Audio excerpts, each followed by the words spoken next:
Propaganda painted a clear picture. America was a nation of decadent gangsters and starving farmers, a fragile society on the brink of collapse. But for the hundreds of thousands of German prisoners sent there, the reality was a brutal, systematic shock.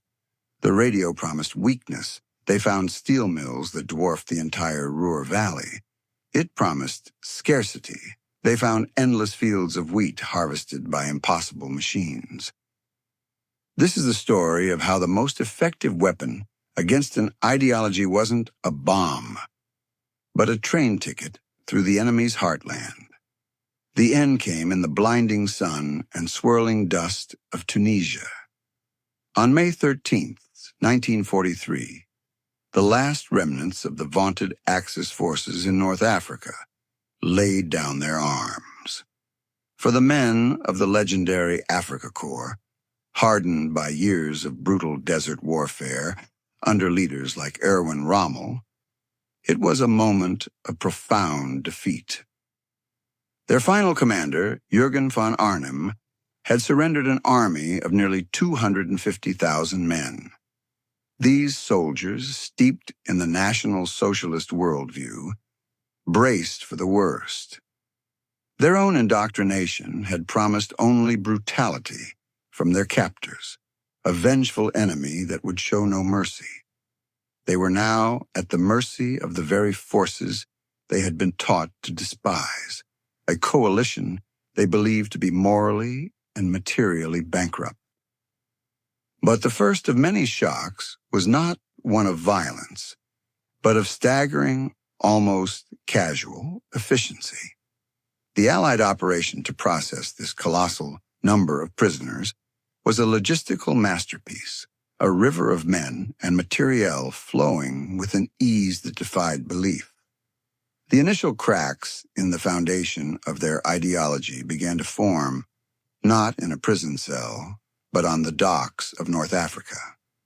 The journey to America began aboard a fleet of unremarkable, gray-hulled vessels, Liberty ships. To the German soldiers, these were more than just transport. They were floating evidence of a lie. Their own high command had assured them that U-boat wolf packs had severed the Atlantic lifeline, that Allied shipping was at the bottom of the sea. Yet here were the ships, hundreds of them, a seemingly endless bridge of steel spanning the ocean. The crossing itself became a slow, dawning revelation. Cramped conditions were expected, but the treatment was not. The food, simple as it was a feast compared to the meager rations of the front lines. Fresh bread, meat, coffee, small comforts that spoke volumes about the nation that could afford to send such provisions across a contested ocean for its captured enemies. It was a silent, powerful argument against the narrative of a starving, blockaded America.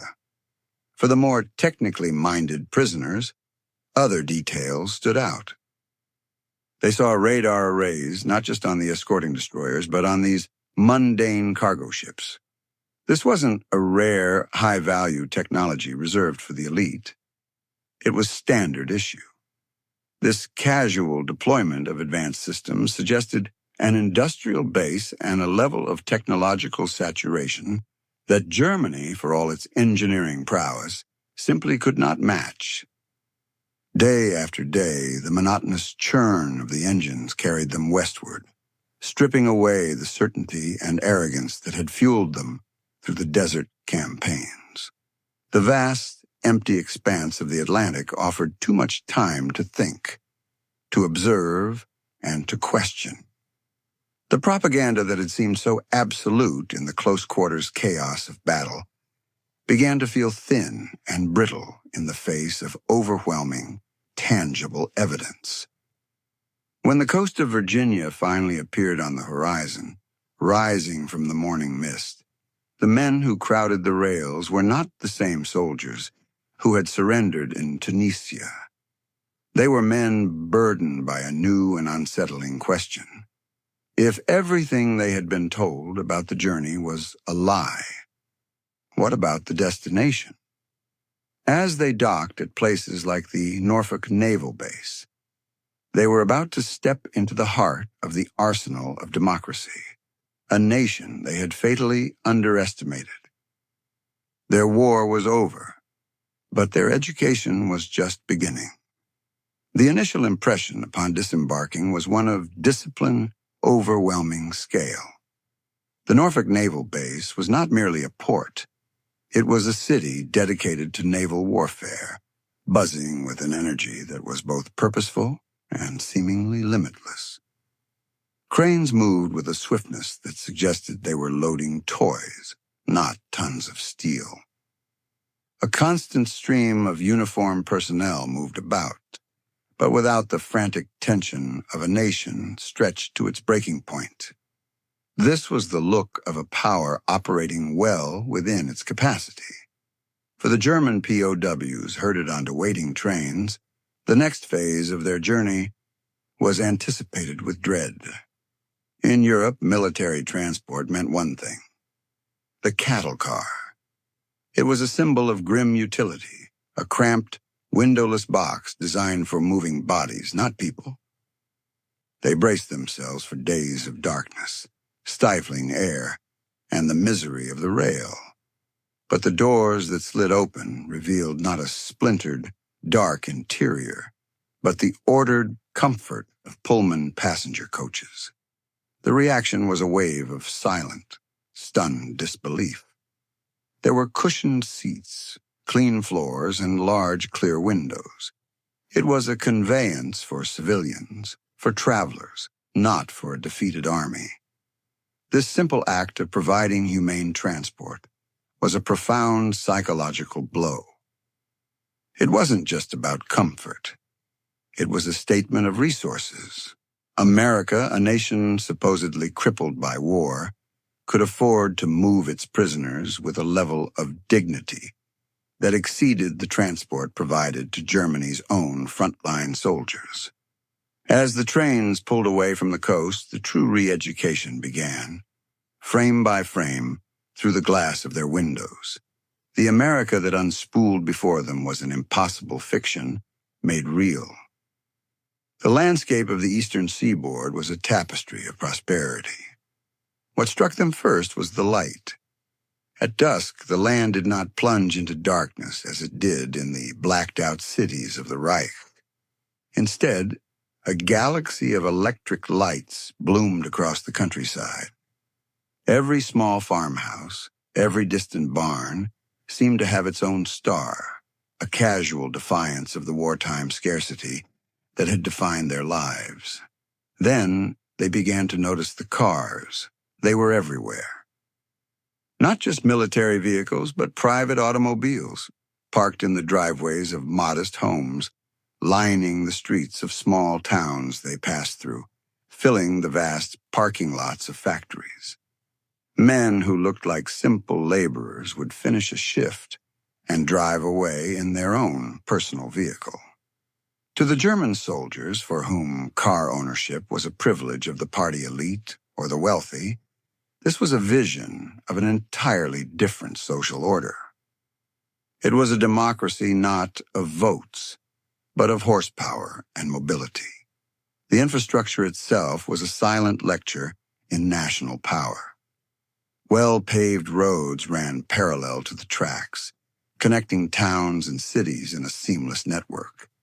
The rail system they were riding on was complex, with multiple tracks allowing for a constant, uninterrupted flow of goods and people. This was not a nation struggling to hold itself together. It was a continent seamlessly woven together by steel and asphalt. Diarists among the prisoners, men like Kurt Zimmerman, began to fill their pages with observations that bordered on the fantastical. They tried to reconcile the images outside the window with the firm beliefs they had carried for years.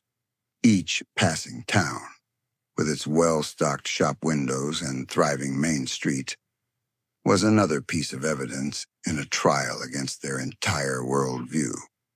The sheer, unbothered normalcy of it all was the most potent weapon. This country was not just fighting a war. It was doing so on a part-time basis, its civilian life humming along with an abundance and freedom that was unimaginable back home. The train was a rolling theater of cognitive dissonance, and its destination was the industrial heartland. As the train pushed deeper into the American interior, the scenery began a profound transformation. The rolling hills and tidy towns of the eastern states gave way to a flatter, grittier landscape, dominated by a new kind of architecture, the architecture of industrial war. The sky itself seemed to change, the horizon often smudged with the plumes of 1,000 smokestacks. Passing through Ohio and into Michigan, the German prisoners were no longer just observers of civilian life. They were witnesses to the very source of Allied power. At night, the true scale became terrifyingly apparent. They would pass cities like those surrounding Republic Steel, where the horizon burned with a perpetual, hellish orange glow. These were not just factories. They were sprawling complexes that never slept, entire cities of steel and fire dedicated to ceaseless production. Mountains of coal and iron ore, delivered by impossibly long trains, sat waiting to be devoured by blast furnaces that dwarfed any cathedral. To the German soldiers, the Ruhr Valley was the pinnacle of industrial might, but this was something else entirely. This was a power that seemed almost geological in its scale, a force of nature harnessed for a single purpose. Then came the true Leviathan, Ford's River Rouge complex. The train slowed, running for mile after mile alongside a single, integrated industrial organism. The prisoners saw docks capable of swallowing ocean-going freighters, unloading raw materials directly into a labyrinth of conveyors and private rail lines. They saw coke ovens, blast furnaces, and stamping plants all interconnected in a seamless, terrifyingly logical flow. It was a self-contained world, a fortress of production that took in iron ore and spat out finished machines. The sheer organizational genius was as intimidating as the physical size.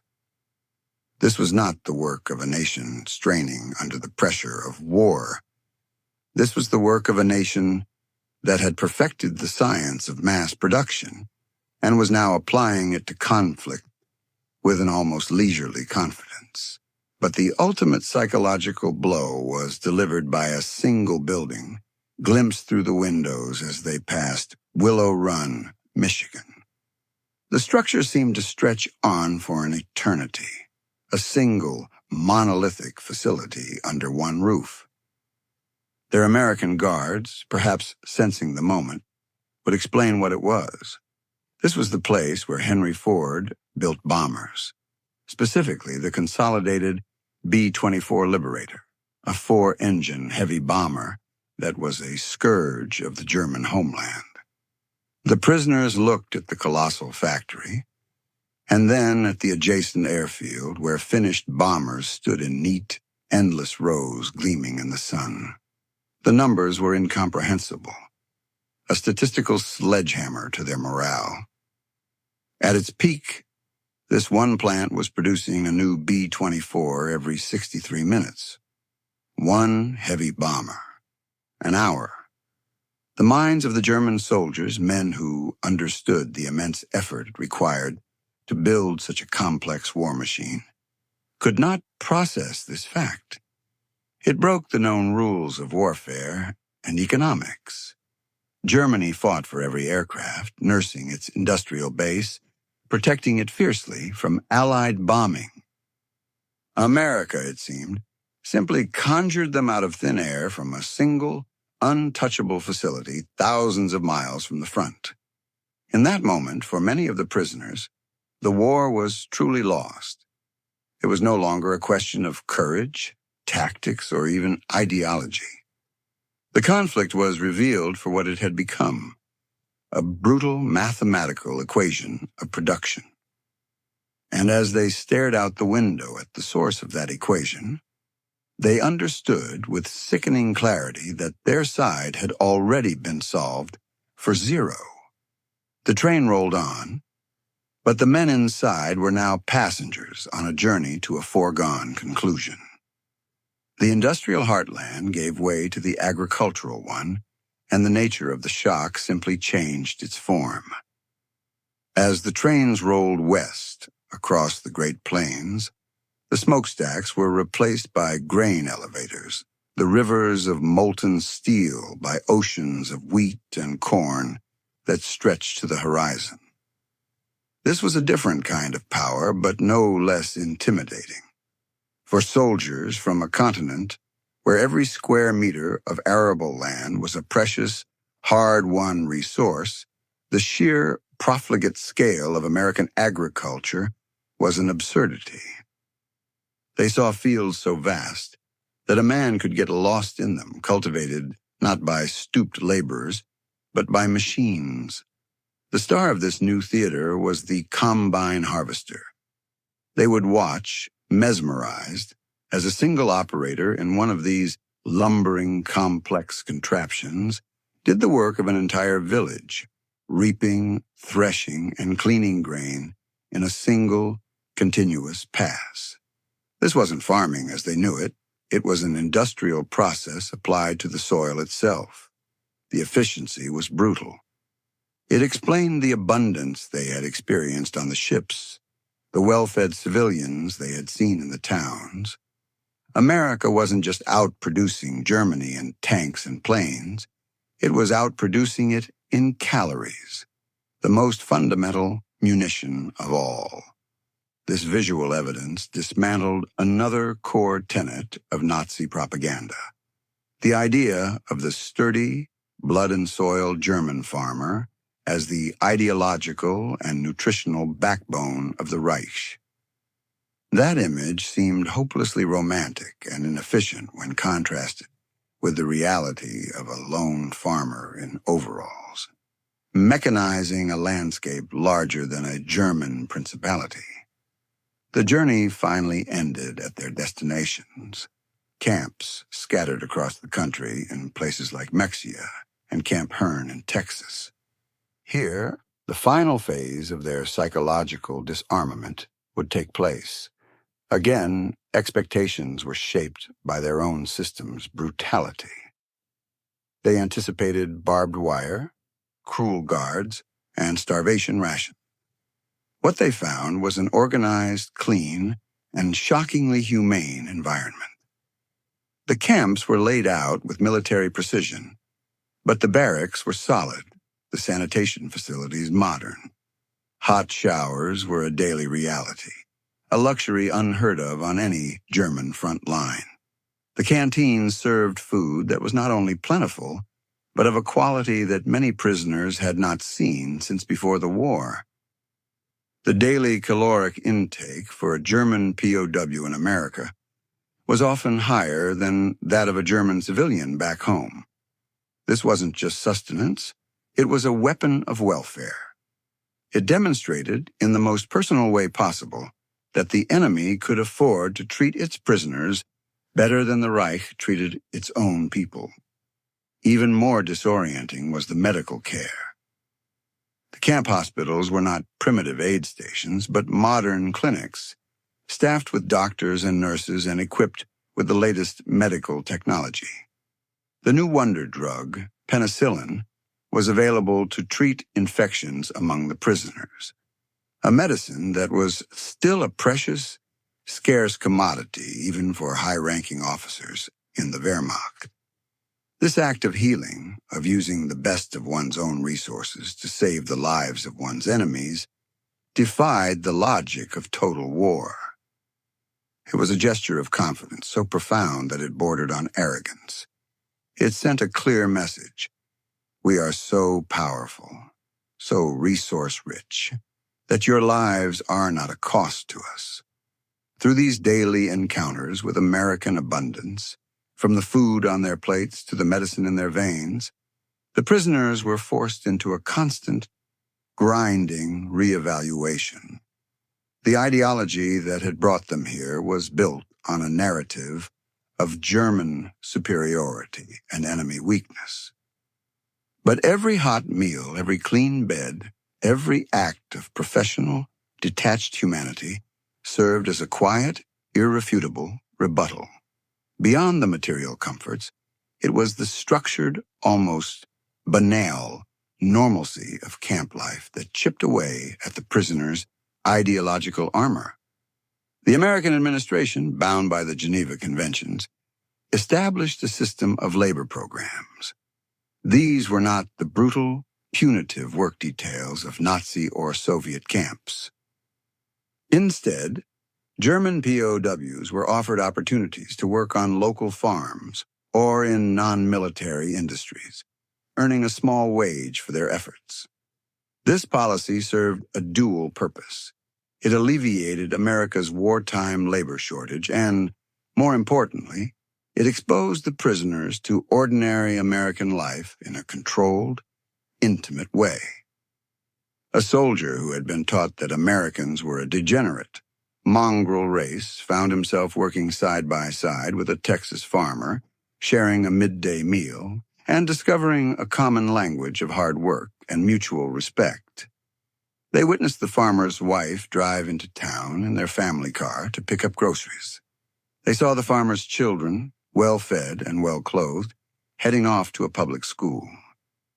These were not grand displays of power like the Willow Run factory.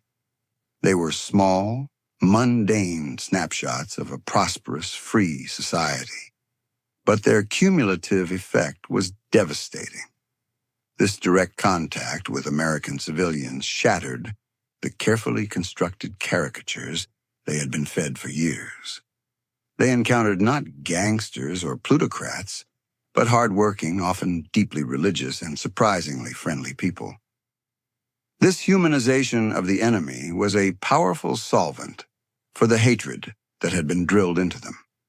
The experience of being paid for their labor, of being able to use their small scrip earnings to buy items like cigarettes or Coca-Cola at the camp canteen, introduced them to the basic principles of a consumer economy. It was a small taste of economic freedom, a stark contrast to the state-controlled command economy of the Reich. This subtle introduction to capitalism, experienced at the most personal level, planted seeds of doubt about the supposed superiority of the National Socialist economic model. A key psychological turning point often occurred during holidays. At Christmas, in 1943, many prisoners were stunned by the actions of local church groups and charities. They brought gifts to the camps, small packages with chocolates, warm socks, and other comforts. For men who were, by all rights, the enemy, this unsolicited kindness was deeply unnerving. It did not fit into a worldview defined by racial purity and ruthless struggle. This was the behavior of a people so confident in their own values that they could afford to show compassion to the very soldiers sent to destroy them. It was a display of moral, not just material, surplus. The American guards and camp commanders, for the most part, maintained a professional and detached demeanor. Their adherence to the rules of war, their refusal to engage in petty cruelty, stood in stark contrast to the behavior the prisoners had been taught to expect, and indeed, the behavior they had seen from their own camp guards in Europe. This consistent, humane treatment created a profound cognitive dissonance. How could a nation portrayed as morally bankrupt behave with such disciplined decency? The answer that began to form in the minds of the prisoners was that the propaganda was not just wrong on the details. It was fundamentally, catastrophically wrong about the entire character of the American people and their society. The war was being won not just in the factories and on the battlefields, but here, in the quiet, daily interactions within the wire fences of a Texas prison camp. The process of ideological erosion was not left to chance encounters and material comfort alone. The American government initiated a carefully calibrated re-education program, designed not as a crude form of counter-propaganda, but as a slow, steady exposure to uncensored information. This was a war for the mind, and the primary weapon was truth. Within the camps, prisoners were given access to libraries stocked with books that had been burned and banned in Germany. They could read literature, history, and political science that presented a world of ideas far beyond the narrow confines of National Socialism. More impactful, however, were the newspapers. Prisoners were allowed to subscribe to American newspapers, including German-language publications printed in the United States. For the first time in a decade, these men were reading news that had not been filtered through Joseph Goebbels' Ministry of Propaganda. They read about Allied victories, yes, but they also read about political debates in Washington, about labor strikes in Detroit, and about the normal, messy, and transparent workings of a democratic society. This was perhaps the most shocking revelation of all. A nation at war allowed its internal disagreements and failures to be printed for all to see, even for its enemies. This concept of a free press, of a government accountable to its people and subject to public criticism, was utterly alien. It was a sign not of weakness, as their own leaders claimed, but of an incredible, deep-rooted strength. The camp authorities also began showing films. Hollywood movies, with their depictions of American life, offered a powerful, if sometimes glamorized, window into the culture. But more importantly, they showed newsreels. On June 6, 1944, the prisoners gathered to watch footage that confirmed what the industrial train tour had promised. They saw the D-Day landings. They watched in stunned silence as an armada of ships, an impossible number of landing craft, many of them Higgins boats produced in staggering quantities, unleashed an army onto the shores of Normandy. The sheer scale of the operation, the overwhelming display of coordinated air, sea, and land power, was the final irrefutable proof. They were not just fighting a nation, they were fighting a global industrial phenomenon. The news from the front, now delivered without the veneer of propaganda, was a relentless drumbeat of German defeat. The Soviet steamroller in the east, the collapse of the front in France, the firebombing of German cities, all of it was laid bare. For the prisoners, safe and well-fed in their American camps, the experience was surreal. They were living in comfort while their families and former comrades were trapped in the apocalyptic death throes of the Third Reich. This sense of detachment, combined with the undeniable facts of Germany's military collapse, led to a widespread psychological break. The belief in a final miraculous victory, the Endsieg, evaporated. For most, it was replaced by a grim acceptance of reality. The diary of Friedrich Rutger, a prisoner in Texas, captured the mood. He wrote of the slow-acting poison of truth that dismantled their entire mental world, leaving behind a void of shame and disorientation. What had they been fighting for? For a lie backed by a regime that was not only wicked, but most damningly of all, incompetent in its underestimation of its foe. The war of ideas was reaching its endgame, and the prisoners were the ultimate casualties of a failed ideology. With the foundation of their ideology shattered, a vacuum was created. The American re-education program now shifted from deconstruction to reconstruction. The goal was not to turn German soldiers into Americans, but to equip them with the intellectual tools to build a democratic Germany from the ashes of the Reich. Special educational initiatives were launched in certain camps, targeting prisoners who showed intellectual promise or an aptitude for leadership. University professors and German-American academics were brought in to teach courses on democratic governance, history, economics, and civics. These programs, sometimes dubbed schools for democracy, were voluntary, but many prisoners, adrift and seeking answers, eagerly participated.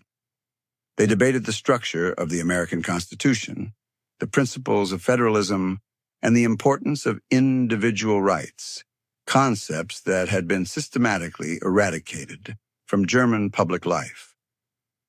This was not a passive learning experience. Prisoners were encouraged to form their own camp governments, to publish their own uncensored newspapers, and to engage in open debate. For men raised in a culture of a rigid obedience and top-down authority, this was a revolutionary act. Learning to argue, to compromise, and to build a consensus from the ground up was a practical education in the messy, frustrating, but ultimately resilient process of self-governance. The effects of this program were profound. Men who had arrived as ardent National Socialists began to transform. They started to see the world not as a racial struggle for survival, but as a complex interplay of ideas and interests that could be managed through law and diplomacy. They were witnessing firsthand that a society could be strong not despite its diversity of opinion, but because of it. A critical element of this transformation was the subtle contrast with the fanatical Nazis who remained among the prisoner population. In every camp, a minority of diehards clung desperately to their beliefs, sometimes using intimidation and violence against their fellow prisoners who were seen as wavering. The American camp authorities often segregated these irreconcilables, but their presence served as a powerful negative example. The other prisoners saw in their fanaticism a reflection of the blind, self-destructive ideology that had led their nation to ruin. The diehards became living artifacts of a failed past, their angry rhetoric sounding increasingly hollow against the backdrop of American power and German defeat. As the war in Europe drew to its horrifying close in 1945, the information flowing into the camps became even more stark.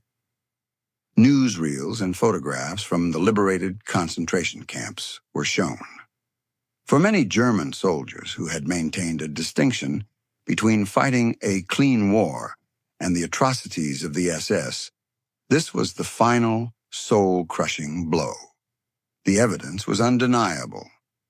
The system they had served was not just built on a lie, but on a foundation of unimaginable criminality. The sense of collective guilt was immense, but for those in the re-education programs, it was channeled. They were taught that the only way to atone for the past was to dedicate themselves to building a future where such a catastrophe could never happen again. They were no longer just prisoners of war. They were becoming the first citizens of a new post-Nazi Germany.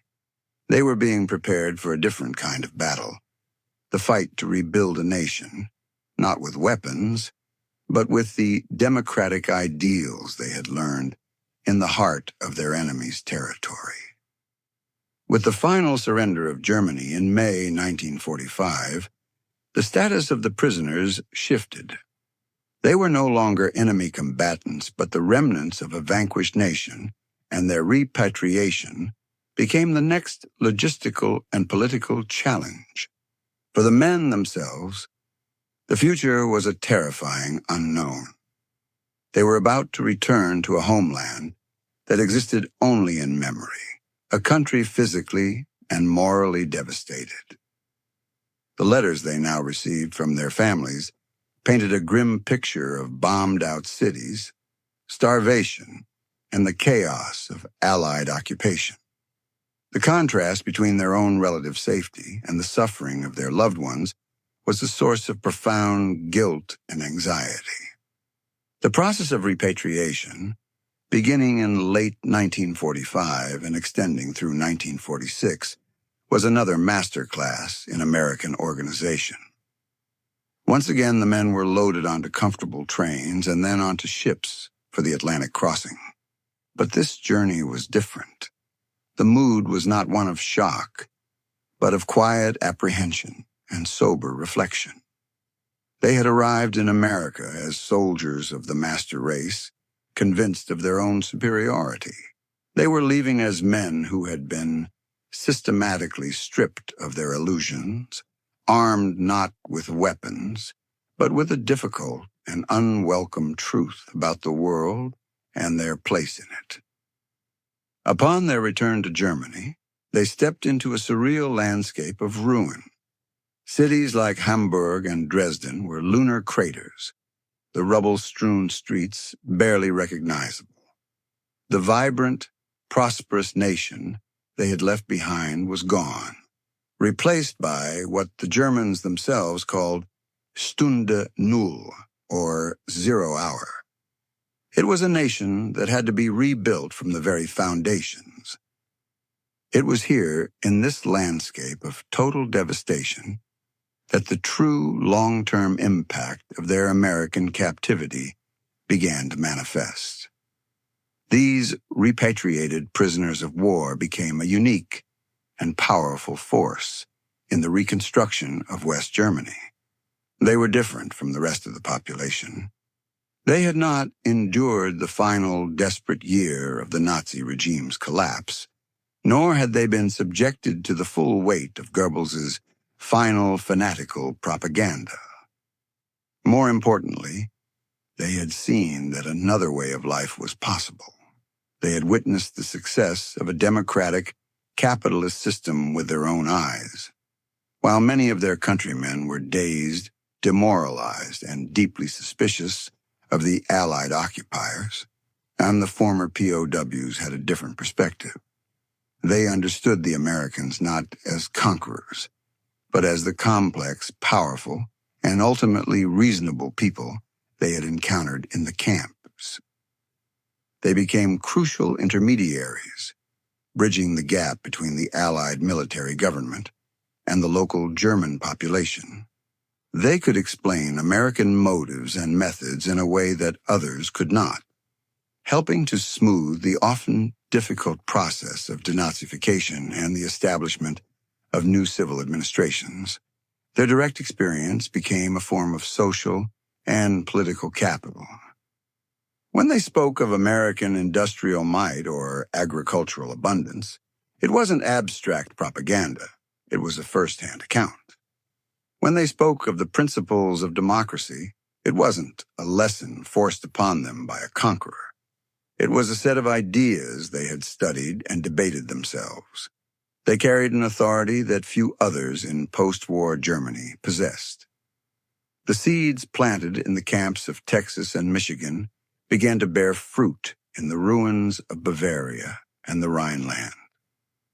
The influence of these repatriated men extended far beyond informal roles as cultural translators.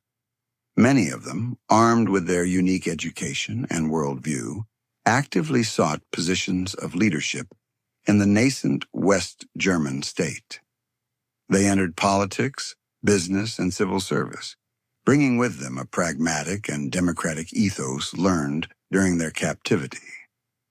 Men like Hans Kroll and Walter Hallstein, both former prisoners of war, rose to become influential figures in the new Federal Republic of Germany.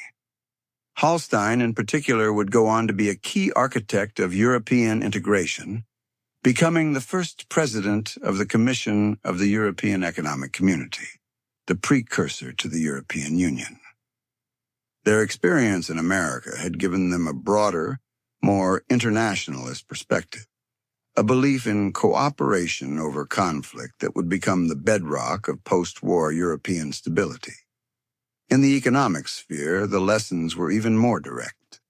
Former prisoners who had worked in American factories or on American farms returned with an intimate understanding of mass production, mechanization, and modern management techniques. They had seen what a consumer-driven economy looked like, with its emphasis on efficiency, innovation, and worker prosperity.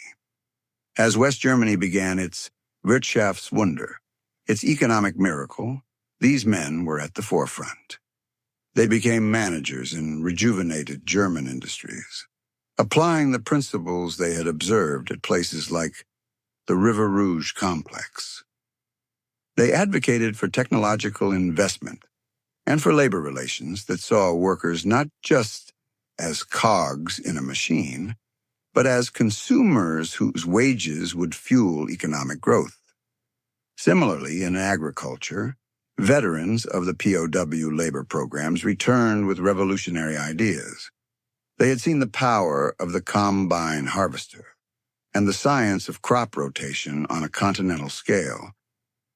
They became champions of agricultural modernization, helping to transform Germany's traditional small-scale farming into one of the most productive agricultural sectors in Europe. Their first-hand experience of American abundance provided a powerful and credible roadmap for Germany's own recovery. They were living proof that the American system, for all its perceived flaws, worked. It delivered a standard of living that National Socialism had only been able to promise through conquest and plunder. This was a powerful and persuasive argument in the ideological battles of the early Cold War, helping to anchor West Germany firmly in the Western Democratic Alliance. The American program was, in effect, a massive, unintentional Marshall Plan for the German mind. Long before a single dollar of aid was sent to rebuild German industry, the United States had invested in rebuilding the intellectual and political foundations of its future ally. It had taken in a defeated, indoctrinated army and sent back a generation of democratic builders. It was a strategic success of immense proportions, achieved not through force of arms, but through a calculated application of humane treatment, material abundance, and uncensored truth. The story of the German POWs in America is a testament to the idea that the most profound victories are not won on the battlefield, but in the subtle, complex terrain of the human heart and mind. The train journey across the continent had ended years ago, but its ultimate destination was a new, democratic Germany. In a final historical irony, the most effective denazification program was the one that was never officially called that. It succeeded where more formal, top-down Allied efforts in post-war Germany often struggled. Precisely because it wasn't a program of forced conversion, it was a strategy of exposure. The United States didn't need to tell the prisoners that their ideology was wrong. It simply showed them, relentlessly and from every possible angle, that the American system was demonstrably, overwhelmingly superior in delivering the very things, prosperity, power, and a high standard of living for its people, that Nazism had promised but failed to provide. The experience stands as a unique chapter in the history of psychological warfare, where the most potent weapons were not pamphlets or broadcasts, but Pullman coaches, combine harvesters, and acts of unexpected charity. It was a victory achieved through a kind of strategic empathy, a recognition that the surest way to defeat an idea is not to crush its adherents, but to win them over with a better one. The story of these 380,000 men is a powerful counter-narrative to the conventional memory of the Second World War. It reminds us that, alongside the titanic clashes of armies and the brutal calculus of geopolitics, quieter, more subtle transformations were taking place. The journey from the dust of Tunisia to the heartland of America was more than just a transfer of prisoners. It was a forced pilgrimage from a world of ideological certainty into one of complex, undeniable reality.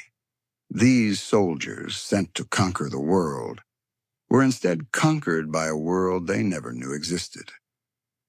They came as believers in a 1,000-year Reich and left as the advance guard of a democratic Germany, their worldview irrevocably altered not by bayonets and barbed wire, but by the undeniable, soul-shaking spectacle of a nation that had turned the very concept of freedom into an engine of unimaginable power.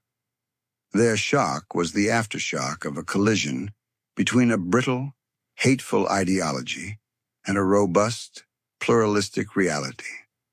In the end, the reality won.